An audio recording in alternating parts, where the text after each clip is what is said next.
James হাসপাতালে বিশ্ব মাতৃদুগ্ধ সপ্তাহ পালন। আপনারা দেখছেন সংবাদ মুখোমুখি। দক্ষিণ চব্বিশ পরগনার বজবজে অবস্থিত Jagannath Gupta institute of medical science and হসপিটালের উদ্যোগে মঙ্গলবার 4 আগস্ট বিশ্ব মাতৃদুগ্ধ সপ্তাহ পালন করা হয়। দুপুর প্রায় 12টা নাগাদ আয়োজিত এই সচেতনতামূলক অনুষ্ঠানে নার্সিং ছাত্রীরা নাট্যাভিনয়ের মাধ্যমে মাতৃদুগ্ধ পান করানোর সঠিক পদ্ধতি, এর উপকারিতা এবং নবজাতকের সুস্থ বিকাশে মাতৃদুগ্ধের অপরিহার্য গুরুত্ব তুলে ধরেন। অনুষ্ঠানে উপস্থিত চিকিৎসক, অধ্যাপক ও স্বাস্থ্যকর্মীরাও মাতৃদুগ্ধ পান সম্পর্কে গুরুত্বপূর্ণ বার্তা প্রদান করেন এবং মায়েদের মধ্যে সচেতনতা বৃদ্ধির আহ্বান জানান। এবার এই বিষয়ে বিস্তারিত শুনে নেব জিমসের প্রিন্সিপাল মাননীয়া পুষ্প ঘোষ মহাশয়ের মুখ থেকে।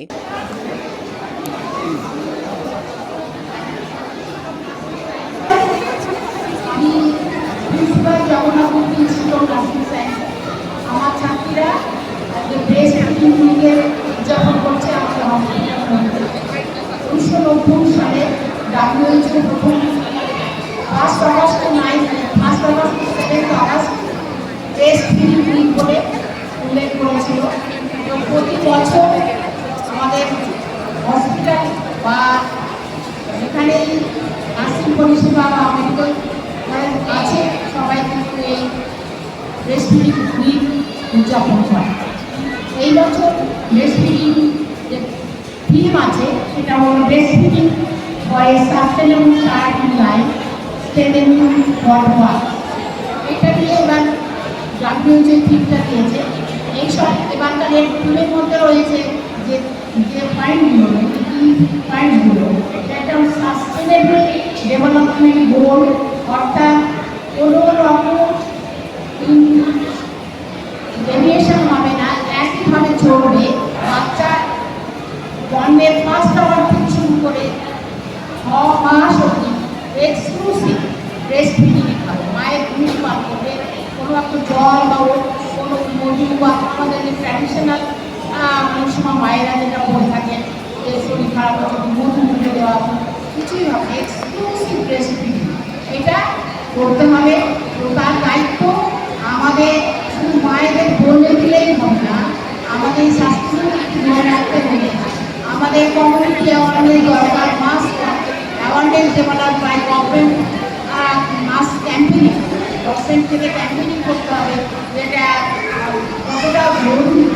মেনলি আমাদের ডেভেলপিং কান্ট্রি যেখানে আমরা যদি বুঝে বদলে কোনো ফর্মুলা দিয়ে থাকে তাহলে প্রচুর পয়সা চলে যায়।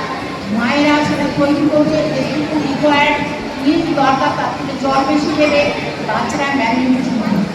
তার থেকে যদি বাচ্চারা এক্সক্লুসিভ একদম মানে প্রথম বয়সে 1 ঘন্টা থেকে শুরু করে শুধু মায়ের দুধই পান করে, তাহলে কিন্তু বাচ্চারা স্বাস্থ্য এবং তাদের ইমিউনিটি পাওয়ার বাড়বে, রোগ প্রতিরোধ ক্ষমতা তাদের বাড়বে এবং তারা তাদের যে মাইলস্টোন বলে আমাদের, অর্থাৎ এই বয়সে যতটুকু তার ডেভেলপমেন্ট হওয়ার কথা সেই অনুযায়ী ডেভেলপ হয়।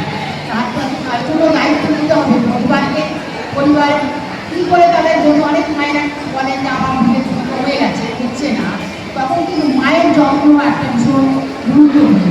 মা তার পরিমাণ মতো খাদ্য পাবেন, পরিমাণ মতো বিশ্রাম পাবেন, মায়েকে হাসি খুশি রাখতে হবে, তাহলে দেখবেন মায়ের অটোমেটিক্যালি দুধের দুধ এসে যাবে এবং বাচ্চাকে 6 মাস দুধের দুধই খাওয়া হয়। এইটুকু বলছি।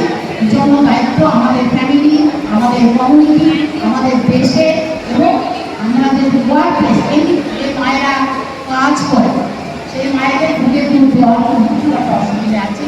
কিন্তু ওয়ার্ক প্লেসে কিন্তু মায়ের বাচ্চা রাখার জন্য টেস্ট করে বা প্রিজার্ভেশন করার ব্যবস্থা করি, তাহলে কিন্তু ওয়ার্ক প্লেসে আসলেও মায়েরা বাচ্চাকে দুধ থেকে দূরে রাখতে পারবে। তো এই জন্য আজকে অ্যাওয়ারনেস ডে, আজকে আমরা সেই জন্য হসপিটাল রোগীটা বেছে নিয়েছি। আমার ছাত্রীরা বিভিন্ন প্রোগ্রাম এবং রোল প্লে করে এবং এডুকেশন অর্থাৎ মানুষকে সচেতন করার জন্য নেতৃত্বের ব্যবস্থা করেছে। আপনারা থাকবেন। নমস্কার, ধন্যবাদ। আমি পুষ্প ঘোষ, আপনারা দেখছেন সংবাদ মুখোমুখি।